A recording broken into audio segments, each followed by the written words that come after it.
Welcome back to Let's Play Pokémon FireRed, and we are now in Vermilion City. So in a few minutes we are going to exit Vermilion City. Yeah, one thing that I'm kinda sorry I don't really do in this playthrough is I don't really explore the towns unless it's absolutely mandatory. So there are things in this playthrough I don't really show off. So for example, in this town there is a house next to the Pokémon Center. If you go there and talk to someone and tell him you love fishing, he will give you a fishing rod. There are multiple fishing rods in this game and I will show off one of them. But to explain it right now, you can use a fishing rod underwater in order to find certain Pokemon. And which Pokemon you can find is depending on which fishing rod you're using. And some other things, the man we just talked to is the president of the Pokemon fan club. Talk to him and he will give you a ticket for a free bike, which is one other thing I didn't show off in the previous part, is there is a bike shop, but trying to buy a bike there is, well, the price is higher than the amount of money you can actually carry with you. Cerulean City also has a trading sequence where you can trade, I think, a Poliwhirl for a Jinx, and Vermilion City you can trade a Spearow for a Farfetch'd. And I think in the original Pokemon, or the original Generation 1, that Farfetch'd was actually called Dux. Why is that important? It isn't! I just love the name Dux. Fun fact, Dux is Latin for leader. But here we are in the bike shop where we can get our free bicycle, and I always get the bicycle. I mean, it's technically optional, but you really should always get the bicycle. But what you should do first is, in your bag you can register certain key items that when you press the select button you automatically use that item instead of having to go to the bag every time. Generation 1 didn't have that. So if you wanted to use your bicycle you would have to go manually into the bag and have to select it every time. So I'm glad that the register option exists. But now we have our bicycle! Woo! And the bicycle just makes us faster, so I like having the bicycle to, well, get from place to place faster. Also it plays a nice jingle whenever you ride it. By the way, I said that the bicycle is a key item. There are actually different categories of items. Where, for example, key items like the bicycle and the fishing rod don't really have anything to do with battling, they're just for in the overworld. Then there are also the medical items like potions and revives and antidotes. Pokeballs are their own category of items. And then there are also the health items. Health items are things you can give a Pokemon to hold. I think those were introduced in Generation 2. And depending on what item you gave it, it can have different effects on a Pokemon during battle, or sometimes even outside of battle. For example, there are items that can increase the critical hit rate of attacks or the accuracy of attacks. And in Generation 2 they will also add that some Generation 1 Pokemon can only evolve into Generation 2 Pokemon when they're holding a certain item. Or holding a certain item when they're being traded. Of course it's not exclusive for evolving Generation 1 Pokemon into Generation 2 Pokemon. It's also sometimes used to, like, evolve a Generation 3 Pokemon into another Generation 3 Pokemon. But it was mostly used as an excuse to why certain Pokemon couldn't evolve in Generation 1. But more on that some other time. We are now in Diglett's cave and obviously we're here to catch a Diglett.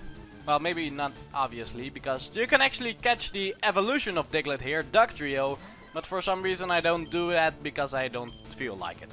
And oh god, we encounter Diglett. First thing it does is Magnitude 9. The move Magnitude is a ground type move and it's sort of a gamble move, because what the Magnitude will actually be is random and it can be anywhere between Magnitude 4 and Magnitude 9. Magnitude 9 obviously being the most powerful. But more on the Pokemon Diglett, because, well, for starters, it's infamous for the fact that nobody knows what's underneath the ground. I mean, it partially sticks out of the ground, but you never see it fully emerged, so what's down there? Is there something down there? Well, if you wonder what's down there, you can look that up on the internet and there are plenty of theories of what's down there, mostly some sort of horrible creatures. Or a masculine body, but that's the fan theory part of Diglett. Diglett itself is a ground type, obviously, and I suppose it's based off a whack-a-mole. But Digletts in this game can also have a certain ability, which makes getting through Diglett's cave a total bitch. Luckily Diglett's cave isn't very long, but that ability is Arena Trap. Arena Trap, as you just saw on screen, makes us unable to switch Pokemon during battle, but it also makes us unable to run away, meaning that every time we run into a Diglett in this cave, it means we have to defeat it with the Pokemon that was in front of our party at that moment. Unless you are using a flying type. Flying types are immune to the effects of Arena Trap, so you can use them to run away or switch Pokemon, though I don't know why you would switch Pokemon, because then that Pokemon is trapped. But instead of defeating it, I decide to catch this Diglett. Minor spoiler alert, the next gym is going to be an electric type gym, and ground types are pretty effective against electric types. Of course, they purposely put the place where you can get ground type Pokemon right next to the electric gym, just like they, you know, put the grass types near the water type gym and the fighting type Mankey kind of near the Pewter City gym. Also, I named my Diglett Duck, because, I don't know, I needed a name and Duck seemed like a fitting name for a Diglett. So now we have Doug the Diglett. Oh look, an awakening. It heals us from the sleep status. And see that route on the right? Yeah, we're not gonna go there for a while. But now we visit the SSN, a cruise ship that we now have a ticket to thanks to our friend Bill. Which is why you have to go to Bill, because you can't really progress with the game if you don't do the SSN, and you can't do the SSN if you don't go to Bill. So this is sort of a mini dungeon in a way, but more importantly, here we have this dock. This place is, well, just a dock, it's irrelevant. However, there is a way to cross the water and go all the way to the right, but you can't do this at this point in the game. You can cross the water later in the game, however, then you won't be able to visit the dock anymore. But what exactly happens when you cross the water? Well, there is a truck there that was also there in the original. In the original, it did absolutely nothing. However, there are rumors about a certain Pokemon, and because kids like to lie to each other for some reason, a really big rumor spreaded really fast that there is something underneath that truck, a really special Pokemon that I'll talk about way later in this playthrough. So that rumor, which of course was false, became so infamous that I actually put something there in this game. Not the special Pokemon you can find there, but you can find a certain item by the name of a lava cookie, which I think restores you of all status effects. It's not really anything special, but just because of how infamous that place is because of its rumors. So how are you supposed to get there? Well, of course there's the obvious hacking that you can get to the dock even though you're not supposed to. But there is a different way to make sure that you can still visit the dock. So in order to explain that, let me first explain why we're here. We're here in the SSN to get a certain item. Without that item we can't go to the next gym or the next town. So that's why we're here. However, as soon as you get that item and leave the SSN will leave and you can't visit the dock anymore. So what was that trick I was talking about in order to make sure that you can still visit the dock? Well, as you can see, there are trainer battles here. So you can get the item here and then go into a trainer battle. Then you can lose the trainer battle, and when you lose a trainer battle you are automatically sent to the Pokemon Center.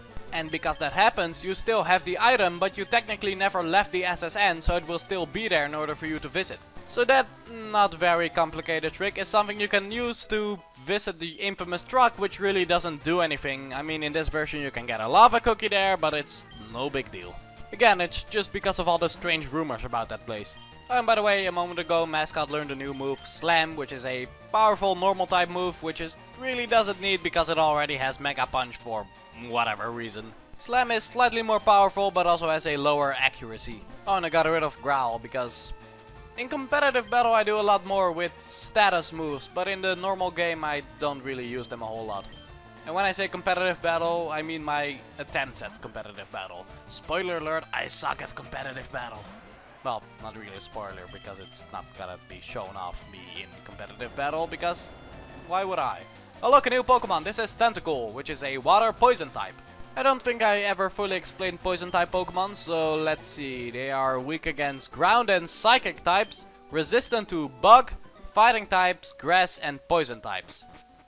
Also, here's something I didn't know before. Apparently in Generation 1 they were weak against bug types. That's weird. Also, poison types attacks are usually considered not very useful. I mean, most of the time they also cause the poison status effect, or at least a small chance at it. But the only thing the attacks are good against is the grass type. No other types are weak against poison type attacks until Generation 6, which adds the fairy type. Also then, poison types are also resistant against fairy type moves. Meanwhile, fucking everything is resistant against poison. Let's see, Ghost, Ground, Poison, Rock and Steel is completely immune to poison. But enough about poison types and let's talk about the SSN. It's pretty much a gauntlet full of trainers and that one item you need to get near the very end. Also, if you go one room to the right from where we are now, you can talk to the lady in the red dress and you will get your health restored. I think in Generation 1 there was no way to get your health restored within the SSN, but I could be wrong about it. Well, at least I hear mixed things about it. Some say there is a way to get your health restored, some say there isn't. But you can also go back to the Pokemon Center, so the SSN doesn't leave until you get that item. Oh, this is the TM for Brick Break, which one of the Pokemon in my party I'm actually gonna teach Brick Break later, so I don't know why I just don't do it right now. Oh well, Brick Break is just a decent fighting type move. Though it also has an extra effect. There are two moves, Light Screen and Reflect, which I think up the special defense of a Pokemon. If you use Brick Break on one of the Pokemon that use those moves, it will break the effects of Light Screen and Reflect. Also, we found a Great Ball, which is just like a Pokeball, but it makes it easier to catch Pokemon. So pretty much a level 2 Pokeball, which is... There's also a level 3 Pokeball later.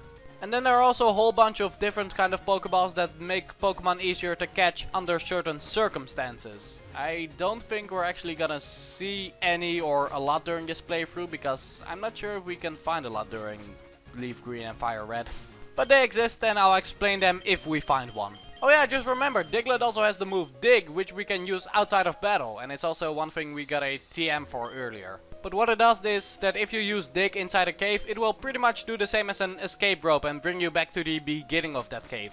And what it does during battle is, it's a ground type attack that takes 2 turns to attack. However, while it's in use, you are immune to other attacks. With a few exceptions. So I guess you can use it to avoid other 2 turns attack. But it also gives the other Pokemon a chance to use like a status buff move or something. So pretty much all 2-turn attacks have their ups and downs. But it's still pretty good as an attacking ground type move. Oh, and we are about to fight a Gentleman. I think they used the more rare Pokemon because one of them earlier used a Pikachu. But I'm not entirely sure because I don't really study trainer behavior. And look, a Growlithe, a fire type Pokemon. In fact, I think this is the first fire type we've run into if you don't count Charmander, because we never really fought one of those. Though strangely enough, you can actually fight trainers who have Charmanders on their team, which is rare because I think Generation 1 is the only generation where random trainers actually use starter Pokemon. In fact, on the route leading to Vermilion City, there's one trainer I don't show off, but I think he uses a Squirtle. And I didn't show it off because it's not like we haven't seen a Squirtle before. And speaking of things we haven't seen before, we finally have the Burn status. Burn, pretty much exactly like Poison, hurts you every turn in battle. However, unlike Poison, it doesn't hurt you during the overworld, but it does lower your attack stat. Similar to how Paralysis lowers your speed stat. There's actually one visible status element I'm not gonna show off, and that is Freeze. The Freeze effect, pretty much the same as the Sleep effect, doesn't allow you to use any moves for a few turns. Oh, and this is Ponyta, it's a horse that is on fire! And a fire type. But back to Freeze. Freeze is actually a kind of rare status effect because there are no moves that are always guaranteed to freeze a Pokemon. There are only a few moves that have like a 10% chance of freezing the Pokemon, so you're not gonna see it a whole lot. Also, just like Sleep, it goes away after a few turns. Not in Generation 1. In Generation 1, when you got frozen, you stayed fucking frozen until you get hit by a fire type move. And also, still in all the other generations, Freeze goes away after being hit by a fire type move. But yeah, add that one to the list of problems with Generation 1. Oh wait, it's already on there. In the meantime, we defeated this Gentleman with his 2 fire types. I don't think I ever fully explained what the weakness and resistances of fire types are, so allow me to do that right now. Fire types are weak to ground types, rock types and water types, and they're resistant to bug, fire, grass, ice and steel. And in Generation 6 they also become resistant to fairy type moves. Actually a surprising amount of resistances, I didn't know they oh wait, my dipshit senses are tingling. And now he even says bonjour. Well, bonjour to you too, monsieur dipshit. He says he already caught 40 Pokemon, where I on the other hand only caught Pokemon that are actually worth a damn. Well, Pokemon that are actually worth a damn in my eyes. I'm sure many of you already disagreed with that. And fuck! I thought he was gonna start off the battle with Eradicate, but no, he sends out Pidgeotto, so my monk woman is at a disadvantage. So switch to Mascot. I guess in a way it wasn't that bad because I was using a fighting type, so obviously it's gonna use a flying type move, so I switched to an electric type which is resistant to flying type moves. Though the move Gust we just saw is still a flying type move, but in Generation 1 it was a normal type move. But oh boy, now it's using Sand Attack. It's a ground type move that doesn't do any damage, so I'm not gonna be weak to it, but it lowers accuracy, which causes me to miss a lot like I just did right there. Yeah, even though evasion and accuracy move usually don't seem like a lot, they can still get on your nerves quite a bit when you start to miss like the entire time. Though luckily there are moves like Swift which never miss regardless of how low your accuracy is or how high the evasion of your opponent is. But now it's gonna send out Eradicate. Luckily, as the player, we are always at an advantage because whenever an opponent switches Pokemon, the game will always ask you if you want to switch Pokemon. Though whenever we switch Pokemon, the game never asks your opponent because they're just computers. I think I went a little too rough on this Eradicate, but nah, he'll be alright. Also, we leveled up, so now Monk Woman tries to learn the move Focus Energy, which is a move that Venom had earlier. But that reminds me to bring up that in Generation 1, again, it wasn't programmed properly, so instead of increasing your critical hit rate, it very much lowered your critical hit rate. So, just another problem that Generation 1 had, and oh god, it's Abra evolved into a Kadabra, I'm gonna die. So thank god that Aqua learned Bite earlier, because now I have at least a Dark type move to fight it with. On the other hand, I'm also a couple of levels above it, so that's something that is not going to be the case later on, so that's what I mostly fear with this Kadabra and its evolution. But again, powerful Psychic type. And fuck, it made sure to use Kinesis so my Bite would miss, and now it disabled Bite, so shit. But it also reminds me, disable in Generation 1 instead of disabling the move the opponent used last, it just disabled a completely random move. Not a very big deal, but it did make it lose a lot of usefulness, because instead of knowing which move you're gonna disable, you don't know which move you're gonna disable. Oh god, Confusion, a, well, Psychic type attack, which I think is the first we've actually seen so far. Also, fun fact, Kadabra was sued by Uri Geller, because apparently Uri Geller thought he had copyright on the bending of spoons. I'm not sure who actually won that lawsuit, but I think they made sure that Kadabra wouldn't appear in many things like the Pokemon trading card game and a few other things, because they didn't want to provoke Uri Geller again. But hey, look at this, Dipshit evolved his Bulbasaur into an Ivysaur. Which reminds me to talk about grass types in general. Let's see, grass types are weak to bug types, fire types, flying types, ice types and poison types. Meanwhile, they're also resistant to electric types, grass types, ground types and water types. Meanwhile, grass type attacks are not very good against... Whoa, that's a long list. Let's see. Bug, dragon, fire, flying, grass, poison and steel. But also grass type attacks are good against ground, rock and water type Pokemon, which, if you remember earlier, that is exactly what fire types are weak to. Meanwhile, grass types are also weak to fire attacks, so I guess it makes full circle in a way, I guess, I don't know. We are leech seeded and also asleep. Leech Seed is a status effect that pretty much causes like a miniature absorb at the end of every turn. A really good move actually, and because we are Leech Seeded, it means that Dipshit, if he still had any different Pokemon, he could switch Pokemon so those can get a chance to heal as well. Again, pretty good move, so I don't really like that it's being used on me right now, especially in combination with Sleep Powder, because now I can't really defend against it either. Also it has Vine Whip, which is just a damaging grass type attack. Also, Generation 4 and onwards it will be a physical attack, but because here it's still tied to being a grass type move, which are always special, it's still a special type attack. In fact, let me just do a rundown of before Generation 4, what attacks were always physical and what attacks are always special. Let's see. Moves that were always physical are normal, fighting, flying, ground, rock, bug, ghost, poison and steel. Meanwhile, moves that are always special are water, grass, fire, ice, electric, psychic, dragon and dark. By the way, on sort of an unrelated side note, the dark type in Japan is actually called the evil type. So from time to time I like referring to it as evil. Something I just find funny about it. Are we still fighting this goddamn Ivysaur? Jeez. You know, throughout this playthrough I'm actually gonna have a pretty easy time with taking care of Dipshit's Pokemon, except this Ivysaur and its evolution and the Kadabra and its evolution. Maybe I wouldn't have that problem if I chose a different starter, but leave me alone. I like Squirtle and it's cute and then it becomes scary.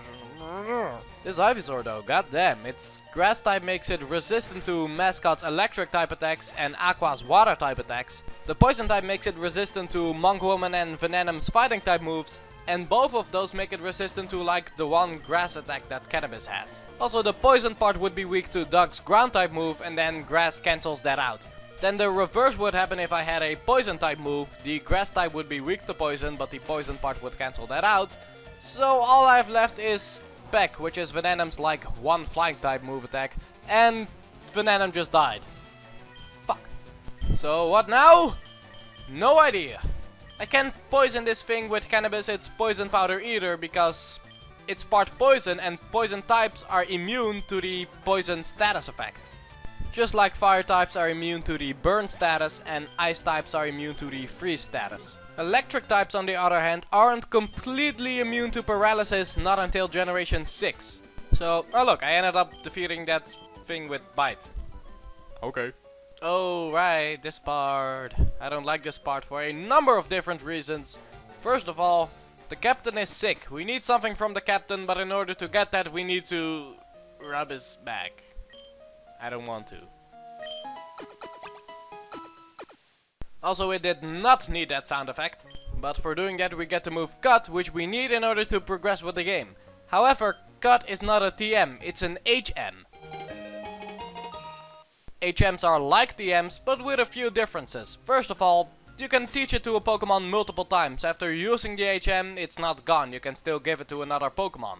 Second, all HM, aside from just being able to be used in battle, are all meant to be something to use in the overworld. For example, Cut can cut down small trees. What's annoying is that in a lot of cases this is mandatory. You cannot fight the next gym unless you have a Pokemon with the move Cut in your party, meaning you pretty much have to waste a move slot. You have 4 pretty solid moves. Too bad, because this pussy ass tree is in your way. But to make things even worse, you cannot override an HM like you can with every other move. So when you try to learn a new move and you try to replace the HM with it, it will say that that move cannot be forgotten. On top of that, most HMs are pretty useless in battle. The attacks are fairly weak with a few exceptions, so making it an even bigger waste of a move slot. Now, it's not like when you teach an HM to a Pokemon that Pokemon will have that HM forever. You can get rid of it by talking to the move deleter, which is a certain man in a certain town, way later on. So instead of just getting rid of the move like any other move, you have to wait for that. So, much like a lot of other people, I really don't like HMs, and thank God for the later generations for not making them as mandatory. They're still mandatory in a lot of cases, but still it's kind of better. But I'm way over time with this video. I just went on a tangent about HMs because I don't like them, and regardless, that was part 6 of Let's Play Pokémon FireRed. Join me in part 7 when we take on the Vermilion City Gym. See you then.